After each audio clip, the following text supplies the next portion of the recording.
Hey guys, how's it going? Hope you're doing well. My name is Crown, and today I'm going to read you some very interesting stories that I hope that you're gonna love. And now, without further ado, let's go!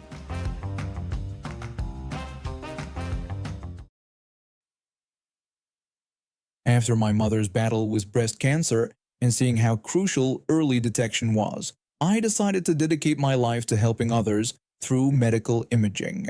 15 years of experience later, I was content with my choice until one co-worker made it their mission to destroy my career. It all started when a new radiographer joined our department. Let's just say they had an attitude problem from day one. Within their first month, they'd already received 2 official warnings, one for verbally attacking our boss and another for going off on me when I pointed out they weren't following proper imaging protocols. You'd think 2 warnings would make someone shape up, but nope. Instead, they chose the path of revenge. It started small. My lunch would disappear from the break room fridge, my radiographic markers would go missing, and somehow all the difficult patients would end up on my schedule. I knew they were behind it, but I couldn't prove anything. One Monday morning changed everything. An emergency department doctor came to complain about some poor quality x-rays from a few nights ago. My colleague immediately rushed to the roster board, saw my name listed for that shift, and practically sprinted to our boss's office. My colleague burst into the boss's office, demanding to file a formal complaint. They ranted about how I had been sabotaging them for months, and now they finally had proof. They insisted they didn't trust our boss to handle the situation fairly and demanded that Human Resources run an independent investigation. Our boss tried to reason with them, suggesting we handle the matter internally. But my colleague wasn't having any of it. They kept insisting that both the boss and I were out to get them, and they wouldn't accept anything less than an independent investigation. Finally, our boss agreed to hand it over to Human Resources, but not without warning them to be careful what they wished for. 2 days later, I found myself in a room with 2 Human Resources representatives and a chief radiographer from another hospital. They spread out the x-rays in question, and I had to admit, they were terrible.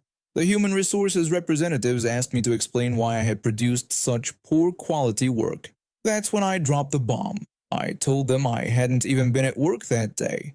I suggested they check the online pay system, which would show I had called in sick. It was actually my colleague who had worked overtime to cover my shift. The room went dead silent. I could see the color drain from their faces as they verified my statement. Not only did the pay records prove I wasn't there, but my colleague had digitally signed off on every single image. I requested that they apply the same investigative process to my colleague and told them that I would be filing my own complaint about these false allegations. My colleague tried arguing about the roster, but the evidence was overwhelming. Their pay slip and digital signatures couldn't be denied. While Human Resources was deciding their fate, they managed to have 2 more incidents at work. Human Resources didn't mess around this time, and they dug deep into every complaint ever filed against my colleague. They discovered a pattern of harassment, including using my personal radiographic markers, which I'd reported and was dismissed because it technically didn't violate policy. They even found evidence of them stealing other people's lunches, which they'd previously gotten away with because nothing was labeled. The investigation revealed more than just workplace misconduct. My colleagues' work quality had been steadily declining, likely due to deteriorating mental health. The final x-rays that sparked their complaint against me weren't intentionally bad.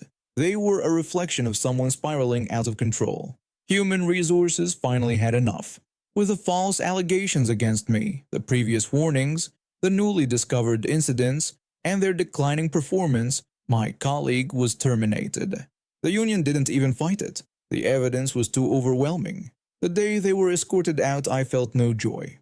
Those 15 months of harassment had been the worst of my career. Every day had been a struggle to maintain my professionalism while dealing with their petty revenge. But in the end, their hatred had blinded them so much that they'd forgotten their own actions and tried to blame me for their mistakes. They'd essentially dug their own grave. After they left, our department implemented new policies about personal equipment and lunch storage. Every radiographer now uses generic markers, and we have a proper system for labeling personal items. I've been working in tech support for nearly a decade, and I've learned that no matter where you work, tech support always gets the short end of the stick. But this story is about how I finally got even with an entitled executive who pushed us too far. I run the tech support team at a large company. We're usually tucked away in our own building with a nice setup, gaming room, gym, the works. It's our little sanctuary away from corporate politics. Or at least it was until Karen, a vice president from another department, decided to ruin our 4th of July. It started with an email on June 13th. Karen sent me a message demanding that my team work on July 4th, saying they needed coverage.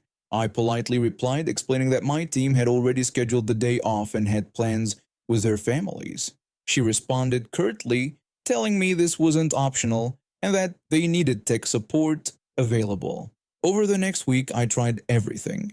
I reached out to other executives, had 3 different meetings, and even emailed our CEO.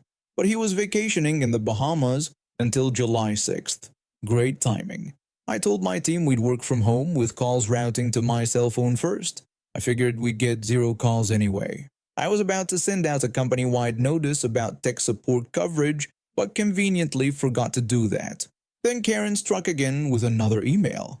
She insisted that the team must work from the office, with no remote work allowed, warning that they would be checking door badge logs.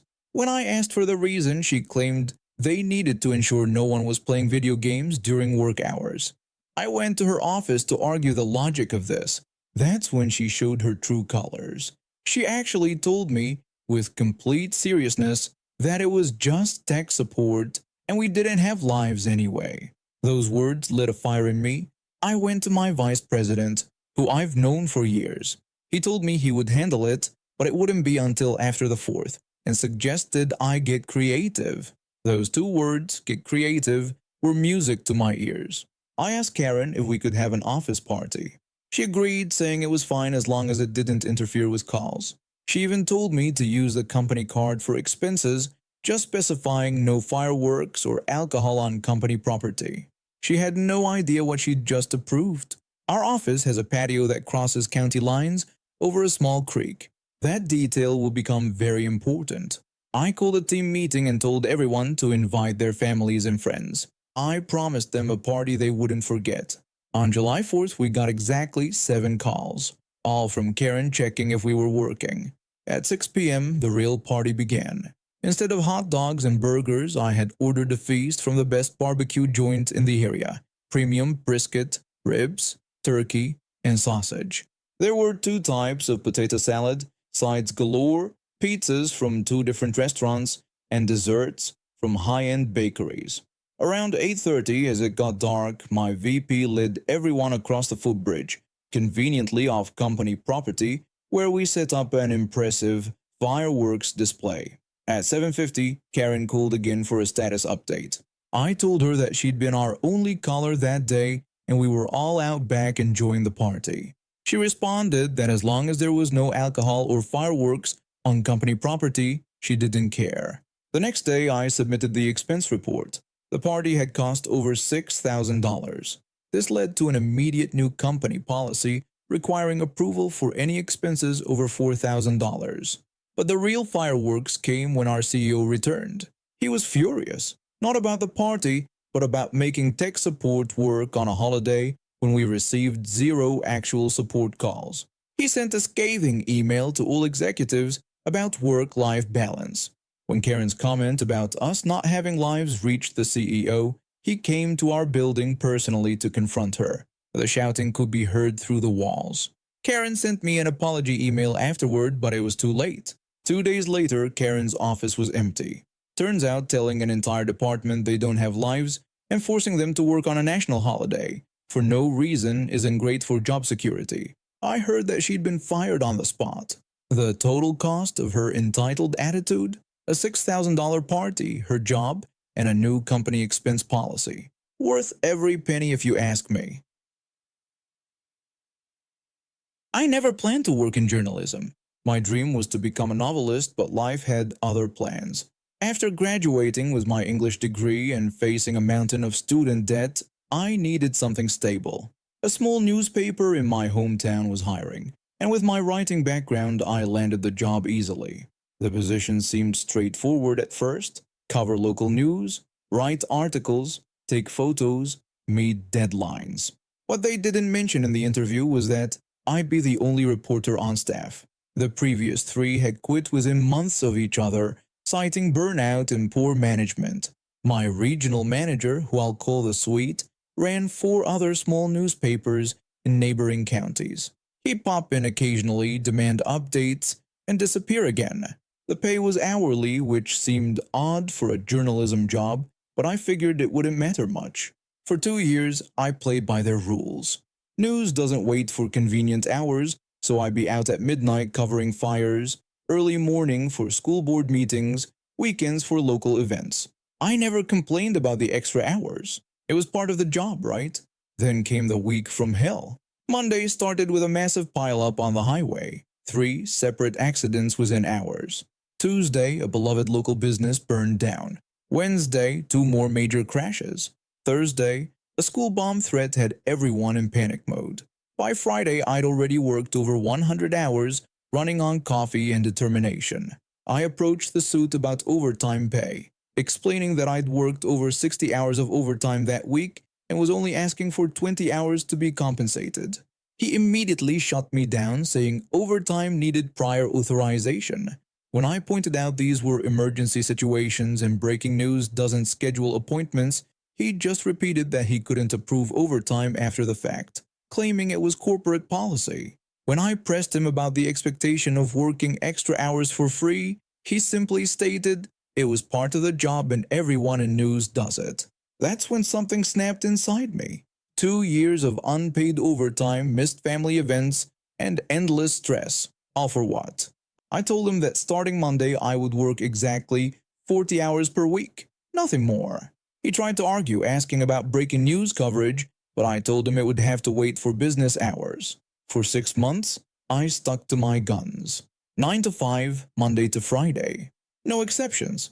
Sure, some stories came out later than usual, but I didn't care anymore. The suit would send passive-aggressive emails about commitment to journalism, which I ignored. Then another hell week hit. Multiple car crashes, another school bomb threat, and just before I was about to leave on Friday, a murder was reported. I drove to the scene, took some photos, got basic information from an officer who mentioned there'd be an update at 6:30 p.m. I wrote a quick preliminary story, posted it online at 4:30, and packed up my things. At 5 p.m. sharp, I walked out. My phone exploded all weekend. Readers wanted updates. The suit called 14 times. Local officials left voicemails. I enjoyed my weekend in peaceful silence. Monday morning, the Sweet was waiting angrily in my office. He demanded to know where I'd been all weekend, ranting about the developing murder investigation. I reminded him that working hours were Monday to Friday, 9 to 5. He tried to tell me this was unacceptable, but I cut him off and asked if he'd like to approve some overtime. When he called my attitude unprofessional, I pointed out that what's really unprofessional is expecting employees to work for free. By Wednesday, corporate sent down a new offer, a significant raise and conversion to salary. They had to back pay me for all documented overtime from the past 6 months, since my strict 40-hour schedule meant every minute was logged. I accepted the offer but started job hunting immediately. 2 months later, I landed a position at a larger newspaper with proper staffing and fair labor practices. The small paper went through 3 more reporters in 6 months, and the suit got demoted for poor retention rates. I've been living in this residential complex in Mumbai for about 3 years now. I work from home as a software developer, and my apartment gives me a perfect view of the main gate and the flagpole area. It's quite entertaining sometimes, as I get to witness all sorts of interesting situations unfold right from my window while I code. Our society is pretty well managed by a committee of residents who handle everything from maintenance to community events. Unlike many other places, we don't have assigned parking spots here. There are more than enough spaces for everyone, so People just park wherever they want, though most of us stick to our usual spots out of habit. The story I'm about to tell you happened just recently, starting on January 25th. I was working on a project when I noticed some commotion outside my window. I watched as a committee member approached the entitled guy and politely asked him to move his car for the next day's Republic Day celebrations, explaining they needed the space for setting up decorations near the flagpole. The entitled guy immediately became defensive, demanding to know why he should move his car from his usual spot. The committee member tried to reason with him, mentioning that they had already relocated the elderly gentleman's car from the other spot without any issues. But the entitled guy wouldn't budge. He demanded to see where it was written in the society rules that he had to move his car for celebrations. As the committee member attempted to explain that it was just a simple request for an important event, more residents gathered around.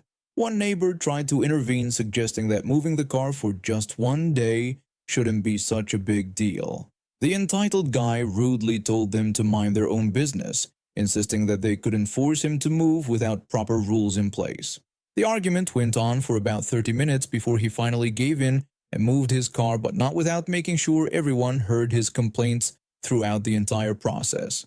The committee members quickly began working on the decorations once he left, and they did an amazing job. The next morning's Republic Day ceremony was beautiful, with residents gathering around the flagpole for the celebration. But the real entertainment started that evening when everyone's phones buzzed with a message about an emergency committee meeting. The committee had amended the rule book. They merged the two parking spots under the flagpole into one premium spot that required special permission to use. Only 2 people applied for it: the elderly gentleman who had quietly complied with the committee's request and our entitled friend. Today, the committee made their decision. I actually recorded the announcement on my phone because I knew it would be good. The committee president announced that after careful consideration of both applications, they had decided to give the premium parking spot to the elderly resident, citing his age and mobility needs as the deciding factors. The allocation would be for 1 year, after which new applications would be considered. The entitled guy's reaction was immediate and explosive. His face turned red as he started shouting about favoritism and threatening to report them to higher authorities. The committee president remained composed, explaining that the decision was based on legitimate needs and reminding him that the rules clearly stated the committee had full discretion in allotting premium spots. Now he has to park his car at the far end of the complex, and with Mumbai's infamous monsoon season approaching, he'll have to walk through the rain every day. The elderly gentleman doesn't even own a car anymore. His son sold it last week because the elderly man stopped driving. But according to the new rules, that spot can't be reassigned to anyone else for a year. The committee members didn't even try to hide their smirks when they explained this detail. Watching the entitled guy storm off to his faraway parking spot has become the highlight of my work-from-home days. The aftermath has been even more entertaining than the initial incident. Yesterday we had our first heavy pre-monsoon shower, and I watched from my window as the entitled guy sprinted through the rain, getting completely soaked despite his umbrella. He tried filing a formal complaint with the municipal corporation about our society's parking rules, but they promptly told him that parking arrangements were entirely under the society committee's jurisdiction. What makes it even better is that the elderly gentleman now uses that empty premium parking spot to set up his morning yoga sessions. He brings out his chair and practice mat every day at 7 a.m., and several other seniors have started joining him. The committee fully supports this healthy living initiative, as they're calling it. The entitled guy has to walk past their morning yoga session every day to get to his car, and I've noticed he's started leaving for work an hour earlier just to avoid watching them enjoy his spot.